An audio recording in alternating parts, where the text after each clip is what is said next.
ஒரு உணவக உரிமையாளர் ஒருவர் தன்னுடைய உணவகத்திற்கு வெளியே வீதியில் ஒரு வயதான ஞானியை போன்ற தோட்டத்துடன் வருவதை கண்டார். அவரிடம் ஏதாவது ஞான கருத்துக்களை கேட்டுக்கொள்ளலாம் என இருக்கையில் இருந்து எழுந்து சென்ற அவர் வீதியில் நின்று கொண்டு அவரிடம், ஐயா, தாங்கள் எனக்கு ஏதாவது ஞான கருத்துக்களை வழங்க வேண்டும் என்றார். அவரும் சில கருத்துக்கள் அவனுக்கு சொன்னார். அவன் அதை கேட்டுவிட்டு, உங்கள் கருத்துக்கள் நன்றாக உள்ளது, ஆனால் எனக்கு ஒரு மகன் இருக்கிறான். அவன் வளர்ந்தவுடன் இந்த உணவகத்தை அவனிடம் விட்டுவிட்டு பிறகுதான் முயற்சி செய்ய முடியும் என்றான். சரி, பரவாயில்லை என்று சொல்லிய ஞானி அவனிடம், நான் பசியாக உள்ளேன், நான் உணவருந்தி ஓய்வெடுக்க வேண்டும் என்றார்.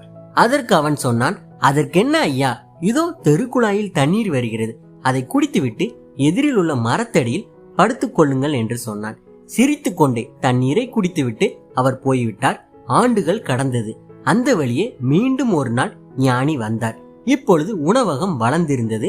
உரிமையாளி இருக்கைக்கு அருகில் மற்றொரு இருக்கை போடப்பட்டிருந்தது. அதில் அவனுடைய மகனும் அமர்ந்து உணவகத்தை நடத்தி கொண்டிருந்தான். ஞானியை பார்த்ததும் எழுந்து ஓடி வந்து, முதலாளி, எனக்கு இன்னும் ஏதாவது ஞான கருத்துக்கள் சொல்ல வேண்டும் என்றார். அவரும் சொன்னார். அவன் சொன்னான், இப்பொழுது முடியாது, என் மகனுக்கு தொழில் தெரியவில்லை, கற்றுக் கொடுத்து விட்டு பிறகு முயற்சி செய்கிறேன் என்றார். அவர், சரி, பரவாயில்லை, எனக்கு பசியாக உள்ளது என்றான். அவன் குழாயையும் மரத்தையும் காட்டினான். தண்ணீரை குடித்துவிட்டு போய்விட்டார். ஆண்டுகள் கடந்தது. மீண்டும் ஞானி வந்தார். முதலாளி இப்பொழுது கிழவன் ஆகிவிட்டான். அவனுக்கு அவனுடைய மகன் உணவகத்தின் வெளியே ஒரு நாட்காலியை கொடுத்து உட்கார வைத்திருந்தான். ஞானியை பார்த்ததும் கிழவன் எழுந்து ஓடி வந்தான். ஞான கருத்துக்கள் இப்பொழுது முடியாது, எனக்கு வயதாகி விட்டது என்றான். குழாய், நீர், மரம் ஞானி போய்விட்டார். ஆண்டுகள் தாண்டி மீண்டும் வந்தார் ஞானி. முதலாளியை காணவில்லை. அவனுடைய புகைப்படம் மாலை போட்டு மாட்டியிருந்தது.